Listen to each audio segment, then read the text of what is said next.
میرے واجب الاحترام قابل عزت احترام بھائیوں، دوستوں اور بزرگوں، میں نے آپ حضرات کے سامنے قرآن مجید فرقان حمید کی ایک آیت اور نبی علیہ الصلاۃ والسلام کے فرامین میں سے ایک حدیث پڑھی ہے۔ میرے بھائیوں، دوستوں، شریعت مطہرہ کے اندر عبادات کے بعد جس چیز سے متعلق سب سے زیادہ احتیاط کا حکم ہے وہ ہے حقوق العباد۔ حقوق العباد کی ادائیگی دین اسلام کا اہم ترین ایک حکم ہے۔ دین اسلام چند چیزوں کے مجموعے کا نام ہے جس کے اندر عبادات بھی شامل ہیں، معاملات بھی شامل ہیں، اخلاقیات بھی شامل ہیں اور معاشرت بھی شامل ہے۔ لیکن ان سب چیزوں کے اندر ہم نے اپنے بزرگوں کو، صحابہ کرام کو، اسلاف کو، اکابر کو جس چیز میں سب سے زیادہ احتیاط کرتے ہوئے دیکھا ہے وہ ہے حقوق العباد، اس لیے کہ عبادات کا تعلق حقوق اللہ کے ساتھ ہے، لیکن معاملات، اخلاقیات، معاشرت، چار چیزوں کا نام دین اسلام ہے نا، ان میں سے ایک چیز ہے اس کا تعلق حقوق اللہ کے ساتھ ہے، باقی جو تین چیزیں رہ جاتی ہیں ان کا تعلق حقوق العباد کے ساتھ ہے، بندوں کے حقوق کے ساتھ۔ اسی لیے ہم نے اپنے اکابر کو، اسلاف کو، صحابہ کرام کو سب سے زیادہ احتیاط کرتے ہوئے جس معاملے میں دیکھا ہے اس پورے معاملے کا نام ایک ہے حقوق العباد، بندوں کے حقوق۔ اور اس حقوق العباد کے اندر بھی جس چیز پر بہت زیادہ احتیاط اور تاکید اور عمل دیکھا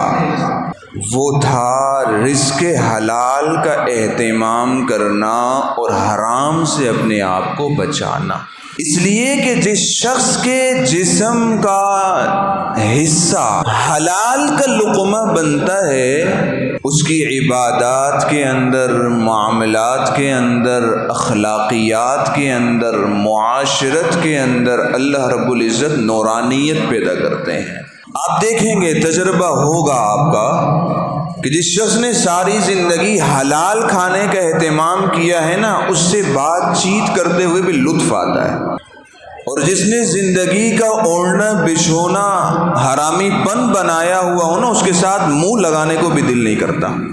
تو میرے مسلمان دوستو، جس نے حلال کو اپنے جسم کا جز بنایا،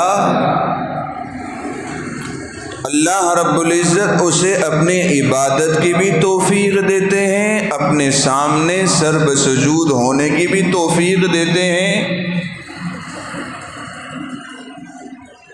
اور اللہ رب العزت ایسے شخص کے مال کو اپنی راہ میں قبول بھی کرتے ہیں جس نے حلال کو اوڑھنا بچھونا بنایا ہو۔ آج ہم اپنے معاشرے کے اندر اس بات کو تو دیکھتے ہیں کہ الحمدللہ ہمارے بہت سے ساتھی نماز کا اہتمام کرتے ہیں، روزے کا اہتمام کرتے ہیں، حج کا اہتمام کرتے ہیں، عمرے کا اہتمام کرتے ہیں، صف اول کے نمازی ہیں، لیکن میرے مسلمان دوستو جب ان کے کاروبار پر نگاہ ڈالی جاتی ہے تو کاروبار میں دو نمبری نظر آتی ہے۔ تو یاد رکھیے گا، جس طرح ایک گاڑی کے اندر آپ بیکار تیل ڈال دیں، ڈیزل ڈال دیں، پیٹرول ملاوٹ والا ڈال دیں، اس کا انجن ایک وقت کے بعد کام کرنا چھوڑ دیتا ہے، ختم ہو جاتا ہے، کسی کام کی وہ گاڑی نہیں رہتی۔ میرے مسلمان دوستو، ہمارے معدے کے اندر جب حرام کا لقمہ جائے گا تو ہمارے جو اعضاء کی بڑھوتری ہے اس لقمے سے ہو رہی ہے، جس طرح ایک گاڑی ایک عرصے کے بعد کسی کام کی نہیں رہتی، اسی طرح یہ انسان بھی اللہ کے سامنے پھر کسی کام کا نہیں رہتا۔ تو ہم اپنی گاڑی پر تو بڑا احتیاط کرتے ہیں کہ بابا اس کے اندر آئل بھی اچھی کمپنی کا ڈلنا چاہیے، پیٹرول بھی پاکستانی PSO کا ڈلنا چاہیے، اور اس کا کاریگر بھی اچھا اور تجربہ کار ہونا چاہیے، حالانکہ وہ تو گاڑی ہے۔ لیکن میرے مسلمان دوستو، اپنی اس 5 فٹ کی گاڑی کے اوپر یہ سارے احتیاط ہم کیوں نہیں کرتے؟ ہم اسلاف بزرگان دین کے واقعات سنتے ہیں کہ ان کو اللہ نے اتنے مقامات سے نوازا تھا۔ تو میرے مسلمان دوستو، ان کی زندگی کے کامیاب ہونے کا جو راز تھا وہ یہ تھا کہ انہوں نے اپنا لقمہ حلال کا بنایا تھا۔ جس شخص نے اپنا لقمہ حرام کا بنایا ہو، یاد رکھیے گا حرام کثرت میں زیادہ تو ہوتا ہے، لیکن وہ اپنے ساتھ آفات کا، نقصانات کا، بلیات کا، بلاؤں کا ایک بہت بڑا پیش خیمہ ساتھ لے کر آتا ہے۔ تو کوشش یہ کرنی چاہیے کہ لقمہ ہمارا، رزق ہمارا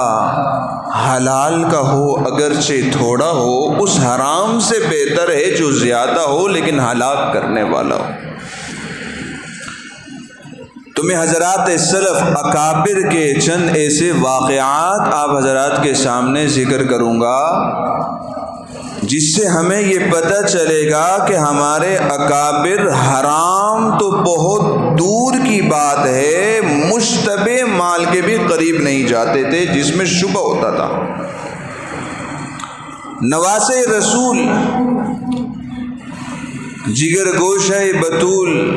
جنت کے نوجوانوں کے سردار حضرت حسن رضی اللہ تعالی عنہ بچپنے کے اندر راستے میں جاتے ہوئے حضور کے ساتھ جا رہے ہیں، دیکھا بھئی کھجور پڑی ہے، اٹھا لی اور منہ میں ڈال کے کھا گئے، جیسے بچوں کی عادت ہوتی ہے۔ حضور علیہ السلام کو جب پتہ چلا کہ میرے نواسے نے راستے میں پڑی ہوئی کھجور اٹھائی اور کھا لی، فوراً سے کہا بچہ قے کرو، الٹی کرو، نکالو اس کو۔ کہ بھئی کیوں؟ اس لیے کہ خاندان رسول پر صدقے کا مال درست نہیں، ہو سکتا ہے کوئی صدقے کا مال لے کر جا رہا ہو، اس سے گر گئی ہو، تو ہمارے لیے درست نہیں کہ صدقے کا مال کھائیں، لہٰذا اسے قے کرو، نکالو۔ حضور علیہ السلام نے فوراً سے نواسے رسول کے پیٹ سے الٹی کے ذریعے وہ کھجور کھائی ہوئی واپس نکلوا دی۔ آج اگر ہم بڑے فخر سے نواسے رسول کا نام لیتے ہیں نا، اور یہ کہتے ہیں کہ وہ جنت کے نوجوانوں کے سردار تھے، میرے مسلمان دوستو، ان کے جسم کا حصہ جو لقمہ بنا ہے وہ حلال کا بنا ہے۔ خلیفہ اول سسر رسول، مقیم جنت، سیدنا صدیق اکبر رضی اللہ تعالی عنہ، ان کے غلام تھے جو زمانہ جاہلیت میں جھاڑ پھونک، تعویذ گنڈے کا کام کرتے تھے۔ تو جب مسلمان ہو گئے، ایک موقع پر سیدنا صدیق اکبر رضی اللہ تعالی عنہ، آپ نے تو یہ سنا ہوگا صدیق اکبر بہت بڑے تاجر تھے، بہت مالدار تھے، بڑے پیسے کی ریل پیل تھی، لیکن ایک موقع ایسا آیا کہ فاقے کی وجہ سے، بھوک کی حالت کی وجہ سے حالت غیر تھی۔ جو دین اسلام کا کام کرتے ہیں نا، یہ پھولوں کا راستہ نہیں ہے، کانٹوں کی سیج ہے، مشکلات آتی ہیں، قربانیاں دینی پڑتی ہیں۔ سیدنا صدیق اکبر رضی اللہ تعالی عنہ بھوک کی وجہ سے بیٹھے ہیں، غلام نے پہچان لیا کہ سیدنا صدیق اکبر بھوکے ہیں۔ ان کے ذہن میں آیا کہ میں نے زمانہ جاہلیت میں ایک شخص پر جھاڑ پھونک کیا تھا، اس کا کام ہو چکا تھا، تعویذ کیا تھا، لیکن اس موقع پر اس نے مجھے اجرت نہیں دی تھی، کیوں نہ بھی جا کر اس سے اجرت لے لوں۔ وہ گئے اور جا کر اسے کہا کہ بھائی فلاں وقت آپ نے مجھ سے دم کروایا تھا، تعویذ کروایا تھا، آپ نے اجرت نہیں دی تھی، لہذا میری اجرت میرے حوالے کرو۔ اس شخص نے کچھ کھانے کو دے دیا، وہ غلام لے کر سیدنا صدیق اکبر کے پاس آ گیا اور آ کر سیدنا صدیق اکبر کو کھانا پیش کیا۔ سیدنا صدیق اکبر رضی اللہ تعالی عنہ نے جب ایک لقمہ کھانے کا کھایا، اس کے بعد پوچھا فوراً سے، یار یہ تو بتاؤ یہ کھانا آیا کہاں سے؟ تو وہ غلام کہنے لگا کہ وہ فلاں وقت کے اندر میں نے فلاں شخص پر دم کیا تھا، جس وجہ سے اس کا معاملہ درست ہو چکا تھا، اور اس نے اس وقت مجھے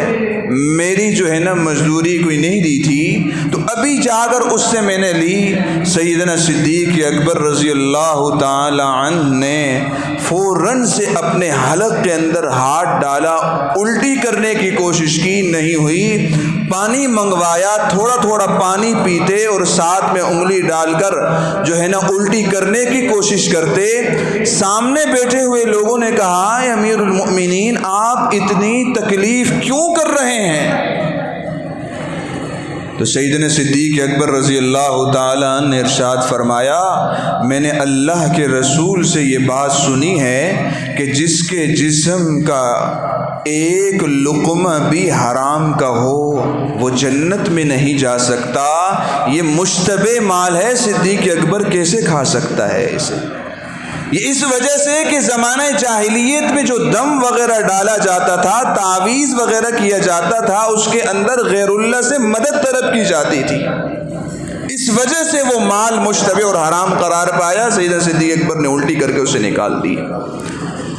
آج اگر ہم سیدنا صدیق اکبر رضی اللہ تعالی عنہ کا نام بڑے فخر سے لیتے ہیں تو میرے مسلمان دوستو، ان کی زندگی کے نمایاں کاموں میں سے ایک کام یہ تھا کہ کبھی حرام کا لقمہ جسم کا حصہ نہیں بنایا، ہر وقت حلال کا کھایا۔ خلیفہ دوم سیدنا فاروق اعظم رضی اللہ تعالی عنہ، جسے کہتے ہیں نا کہ عمر جس راستے سے گزر جائے اس راستے سے شیطان نہیں گزرتا۔ ایک موقع پر انہیں کسی نے دودھ لا کر پیش کیا، سیدنا فاروق اعظم رضی اللہ تعالی عنہ نے ایک گھونٹ پی لیا،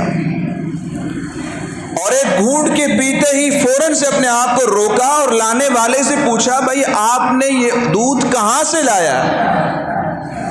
تو لانے والے نے کہا امیر المؤمنین، میں نے آپ کی پیاس کی شدت کو دیکھتے ہوئے باہر بیت المال کے اونٹ چر رہے تھے، میں نے جا کر وہاں سے چوائی کر کے آپ کو لا کر دے دیا۔ سیدنا فاروق اعظم رضی اللہ تعالی عنہ وقت کے خلیفہ ہیں، امیر المؤمنین ہیں۔ فوراً سے سیدنا فاروق اعظم رضی اللہ تعالی عنہ نے وہ ایک گھونٹ پیا ہوا دودھ الٹی کر کے واپس باہر نکالا۔ میرے مسلمان دوستو، جن لوگوں نے اپنی عادت حلال کی بنائی ہونا، ان کی زبان پر جب حرام کا لقمہ جاتا ہے تو زبان فوراً سے پکار کر کہہ دیتی ہے کہ میری زبان پر حرام کا لقمہ آیا۔ آج ہم حلال حرام سب ہڑپ جاتے ہیں، وجہ کیا ہے کہ ہماری عادت بن چکی ہے ہر طرف منہ مارنے کی۔ آج ہمارا نوجوان باوجود اس بات کے کہ ہمارے ملک کے مقتدر دینی اداروں نے جن کاروبار کو جو آن لائن ہوتا ہے حرام قرار دیا ہے، چاہے وہ بٹ کوئن کی صورت میں ہو، چاہے وہ کرپٹو کرنسی کی صورت میں ہو، چاہے وہ دوسری تیسری اور جو آن لائن کاروبار چل رہے ہیں ان صورتوں میں ہو، باوجود اس بات کے کہ انہیں معلوم ہے کہ ہمارے مقتدر اداروں نے ان تمام کاروبار کو حرام قرار دیا ہے، پھر بھی مال آ رہا ہے نا۔ خود مفتی بنے، کہتے ہیں بھائی یہ تو حلال ہے، اس کے اندر کیا ہے کر۔ تو میرے مسلمان دوستو یاد رکھیے گا، جو جسم حرام کے لقمے سے پرورش پاتا ہے، پھر وہ جسم پلتے پلتے اس نہج پر پہنچتا ہے کہ اسے حرام بھی حلال نظر آنے لگتا ہے۔ تو ایسے لوگ اپنی کمائی پر نگاہ ڈالیں، کہیں وہ اس مقام پر تو نہیں پہنچ گئے جہاں انہیں حرام بھی حلال نظر آ رہا ہو، جہاں انہیں حرام بھی حلال نظر آ رہا ہو۔ تو میرے مسلمان دوستو، اگر ہم معاشرے کے اندر ایک کامیاب خاندان چھوڑنا چاہتے ہیں، ایک کامیاب اپنا بچہ چھوڑنا چاہتے ہیں، اگر ہم یہ چاہتے ہیں کہ ہماری اولاد معاشرے کے لیے ایک باوقار شخصیت بنے، معاشرے کا ایک بہترین انسان بنے، تو میرے مسلمان دوستو یاد رکھیے گا، اس کی تربیت کے اندر جو سب سے مین کردار جو بات ادا کرتی ہے وہ یہ ہے کہ انہیں حلال کا لقمہ کھلائیں، چاہے وہ تھوڑا ہی کیوں نہ ہو، حرام سے بچائیں۔ اگر آپ نے اپنے بچوں کو حرام کا کھلایا، ان کی راحت، عیش و عشرت، انہیں آسانی پہنچانے کے لیے نہ دن دیکھا نہ رات، نہ حلال دیکھا نہ حرام، ہر جگہ سے صرف پیسہ کمانے کی خواہش کی اور انہیں لا کر کھلایا، تو میرے مسلمان دوستو یہی اولاد ہوگی جسے آپ نے اپنے کمائی سے کھلا کر پالا پوسا ہوگا، بڑے ہو کر یہی آپ کو اپنے گھر سے نکال کر باہر کر دیں گے، پھر نہ کہنا کہ ہماری اولاد نے ہمیں گھر سے نکال دیا۔ عبداللہ ابن مبارک رحمہ اللہ وقت کے ایک بہت بڑے محدث گزرے ہیں، امام المحدثین۔ اللہ رب العزت نے مال و دولت سے بھی بڑا نوازا تھا۔ میں یہ واقعہ اس بات پر سنانا چاہتا ہوں کہ جو لوگ رزق حلال کا اہتمام کرنے کی کوشش کرتے ہیں نا، اللہ رب العزت ان پر مال کے دروازے کھول دیتے ہیں۔ آپ کو یہ تو نظر آئے گا کہ حلال سے آتا ہوا کم ہے، لیکن میرے مسلمان دوستو اللہ تعالیٰ اس میں برکت اتنی ڈالتے ہیں کہ وہ سارے کے سارے کام جو آپ کو بہت سے پیسوں میں ہوتے ہوئے نظر آتے ہیں، اللہ تعالیٰ تھوڑے سے پیسوں میں سارے کام کرا دیتے ہیں۔ عبداللہ ابن مبارک رحمہ اللہ امام المحدثین، وقت کے بہت بڑے محدث تھے، اللہ نے بہت مال و دولت سے نوازا تھا، بہت۔ ان کی عادت تھی ایک سال حج کے لیے جاتے، ایک سال عمرے کے لیے جاتے، جہاد کرتے، مجاہدین پر خرچ کرتے، اور جب حج کے لیے جاتے یا عمرے کے لیے جاتے تو ان کے ساتھ جتنے لوگ حج عمرے کے لیے تیار ہوتے سب کو اپنے ساتھ حج عمرہ کراتے اپنے خرچے پر۔ ایک موقع پر وہ حج کے لیے تیار ہوئے تو ان کے محلے کے علاقے کے بہت سے لوگ ان کے ساتھ تیار ہو گئے۔ عبداللہ ابن مبارک رحمہ اللہ نے سب کی دعوت کی اپنے گھر کے اندر،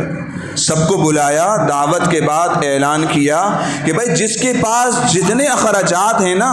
وہ سب ایک تھیلی کے اندر ڈالیں، ہر ایک اپنی اپنی تھیلی کے اندر اوپر اپنا نام لکھ کر میرے پاس جمع کرا دیں۔ انہوں نے سوچا شاید راستے کا خرچہ ورچہ جمع کر رہے ہیں، سب نے اپنے اپنے اخراجات جو پیسے تھے، موجودہ آمدنی تھی، تھیلیوں کے اندر ڈالی، اوپر اپنا نام لکھا، عبداللہ ابن مبارک کے پاس جمع کرا دیے۔ عبداللہ ابن مبارک رحمہ اللہ نے سب تھیلیوں کو جمع کیا، جمع کرنے کے بعد لے جا کر گھر کے خفیہ صندوق کے اندر رکھ دیا اور سب ساتھیوں کو ساتھ لیا اور نکل پڑے۔ بغداد کے بازار میں پہنچے اور سب کو اعلان کیا کہ بھئی جو جو سواریاں لینا چاہتے ہیں اپنے لیے سواریاں خرید لیں۔ سب نے جنہوں نے سواریاں لینی تھی لے لی۔ عبداللہ ابن مبارک رحمہ اللہ نے اپنے سے پیسے ادا کر کے سب کو سواریاں لے کر دی۔ راستے میں جو اخراجات ہوتے سب نے خود کیے۔ وہاں مکہ پہنچ کر جتنے دن حج میں رہتے ہوئے، حج کے ارکان ادا کرتے ہوئے جو اخراجات ہو رہے تھے مدینہ میں ہو رہے تھے، حتیٰ کہ واپس گھر پہنچنے تک جتنا خرچہ ہوا عبداللہ ابن مبارک رحمہ اللہ نے کیا، اور واپس آ کر پھر سب ساتھیوں کی دعوت کی۔ دعوت کرنے کے بعد گئے، گھر کے اس صندوق سے سب کی تھیلیوں کو لے کر آئے اور سب لا کر ان حضرات میں واپس بانٹ دی اور اعلان کیا کہ بھئی دیکھو کسی کوئی رقم کم تو نہیں ہے، جب سب نے اپنی رقم گنی تو جتنے جمع کرائے تھے اتنے ہی واپس مل رہے ہیں۔ میرے مسلمان دوستو، یہ وہ لوگ تھے جنہوں نے حلال کو اپنا کمائی کا ذریعہ بنایا، معاش کا ذریعہ بنایا۔ اللہ تعالیٰ جتنا یہ خرچ کرتے تھے اللہ تعالیٰ ان سے ڈبل ان کو عطا بھی کرتے تھے۔ ایسے لوگوں پر اللہ دیتے بھی ہیں۔ تو میرے مسلمان دوستو، رزق حلال کو اپنا معاش کا ذریعہ بنائیے، رزق حلال کو اپنا لقمہ بنائیے، رزق حلال کما کر اپنی اولاد کو کھلائیے۔ آپ کی یہ حلال کا رزق، آپ کا یہ حلال کا لقمہ کچھ ہی عرصے بعد آپ کو ایک بہترین شجر سایہ دار کی صورت میں نظر آئے گا۔ اگر آج آپ نے حرام خود کھایا، اپنی اولاد کو کھلایا، کچھ ہی عرصے میں اس کا نتیجہ آپ کو خود نظر آئے گا۔ اللہ تعالی ہم سب کو حلال ذریعے سے رزق کمانے کی اور کھانے کی توفیق عطا فرمائے۔